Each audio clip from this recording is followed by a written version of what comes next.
তাহলে সংকট কোণ বা ক্রিটিক্যাল অ্যাঙ্গেল কাকে বলে? বলছে আলোরশ্মি ঘন মাধ্যম থেকে লঘু মাধ্যমে প্রতিষ্ঠিত হওয়ার সময় ঘন মাধ্যমে যে আপতন কোণের জন্য প্রতিসরণ কোণটা 90 ডিগ্রি হয়, অর্থাৎ প্রতিষ্ঠিত যে রশ্মিটা সেটা দুটো মাধ্যমের বিভেদ তল ঘেঁষে যায়, ঘন মাধ্যমে সেই আপতন কোণটাকে বলছে মাধ্যমদ্বয়ের সংকট কোণ বা ক্রিটিক্যাল অ্যাঙ্গেল। মাথায় রাখো, ক্রিটিক্যাল অ্যাঙ্গেল কিন্তু ঘন মাধ্যমে যে আপতন কোণের জন্য প্রতিসরণ কোণ 90 ডিগ্রি হয়, ঘন মাধ্যমে সেই আপতন কোণটাকে বলছে ক্রিটিক্যাল অ্যাঙ্গেল। আমরা কোণকে কী দিয়ে ডিনোট করি? থিটা দিয়ে। যেহেতু ক্রিটিক্যাল অ্যাঙ্গেল, এই জন্য ক্রিটিক্যালের সি, ওই জন্য সংকট কোণের ক্ষেত্রে আপতন কোণটাকে আমরা থিটা সি দিয়ে ডিনোট করব। তাহলে থিটা সি যখন, তখন আর সমান 90 ডিগ্রি। মাথায় রাখো, ঠিক আছে? আচ্ছা, একটা নিউমেরিক্যাল প্রবলেম আছে, সেই নিউমেরিক্যাল প্রবলেমটা আমি করাচ্ছি। প্রথমে দেখে নাও কি বলছে। বলছে একটা মাধ্যমের সংকট কোণ যদি 60 ডিগ্রি হয়, তাহলে মাধ্যম তার প্রতিসরাঙ্ক কত?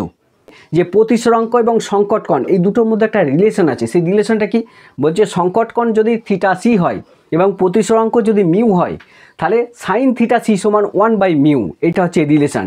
থিটা সি এর পরিবর্তে আমি 60 ডিগ্রি বসাচ্ছি, তাহলে মিউ সমান কত? 1/sin 60 degree.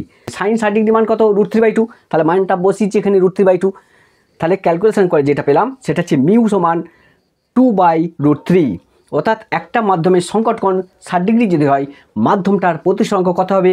না 2/√3। এটা হচ্ছে তার অ্যান্সার।